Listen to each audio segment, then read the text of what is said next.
When we think of organizations seeking certifications, also known as OSCs, sitting down to look at the requirements proposed in the Cybersecurity Maturity Model Certification, or CMMC, there are two types of reaction. First, it's knowing where to start.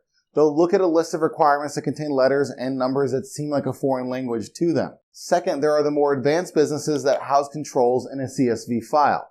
That's great, but it also means that they're spending 8 hours a day looking up different standards to figure out what controls they meet or don't. Either reaction feels like a lose-lose situation. Yet, a lot of the time, all that's required is a little bit of help. Enter this checklist.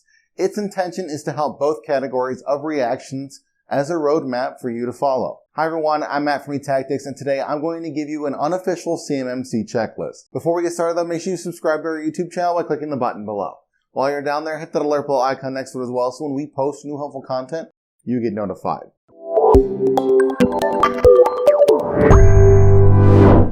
Now, the first thing you need to do is identify the main stakeholders from your organization. Most small to medium-sized organizations will have at least 3 to 5 primary stakeholders who will be driving this initiative. The executive sponsor, who provides proper oversight, execution, and maintenance of activities and funding. The Information Technology and Information Security Department, which has the largest responsibilities, but it's helpful to pull in resources from legal, administrative, human resources, and physical security teams. If your team is light on internal resources, it may be beneficial early in the process to identify a registered provider organization, or RPO.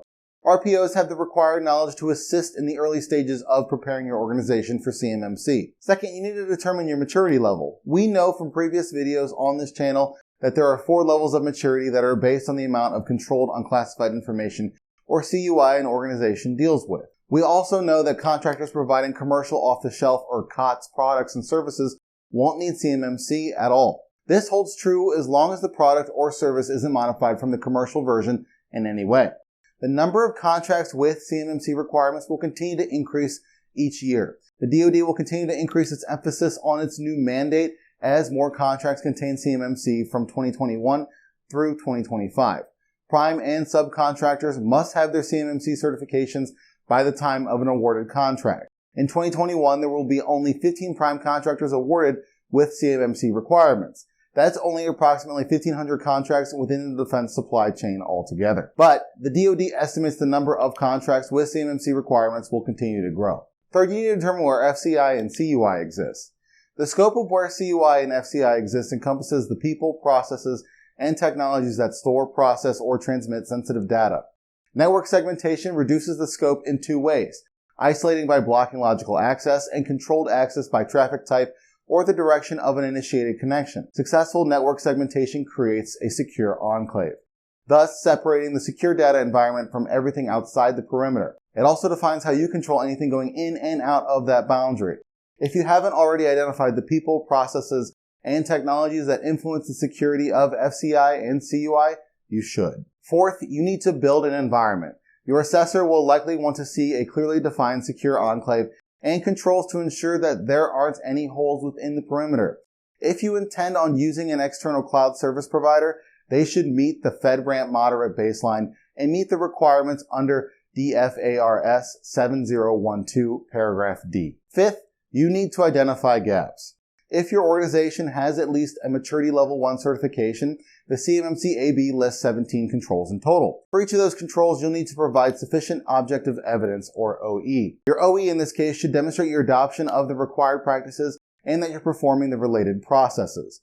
As you work through the list of practices provided within the CMMC assessment guide, the scope will include the stakeholders who own these controls. It will also include those that contribute or operate the controls, the processes that require application, and the technology solutions that store, process, or transmit the sensitive data. A contractor must prove habitual and persistent behaviors, not just the deployment of specific tools. 6 months is a good benchmark to be able to demonstrate that the control has been institutionalized. Sixth, perform a mock assessment. Once you've completed the gap analysis, hiring a service provider organization listed in the CMMC marketplace is helpful. The organization's purpose for you is solely to conduct a mock assessment. A mock assessment tries to achieve multiple purposes: having a trained consultant look at the documentation prepared during the gap analysis and conduct interviews or test systems to validate that the OSC meets the requirements set forth by the maturity level certification assessment. Seventh, and finally, consider your supply chain. Much of the focus on CMMC has been on OSCs preparing for and passing their own certification. However, prime contractors must flow down CMMC requirements to all subcontractors as well. As I mentioned earlier, many organizations have a long road ahead of them to reach compliance. Yet, the biggest challenge with CMMC is a rule placed on prime contractors. They must manage the risk of the subcontractors in their supply chain as well.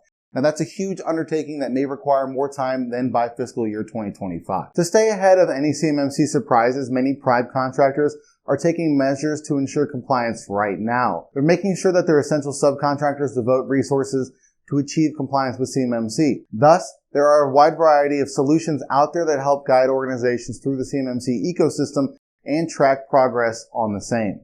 If you'd like to learn more about CMMC, reach out to eTactics. And you already made it this far into the video, so you might as well like it, share it, and comment below. What are you waiting for? Subscribe to our YouTube channel.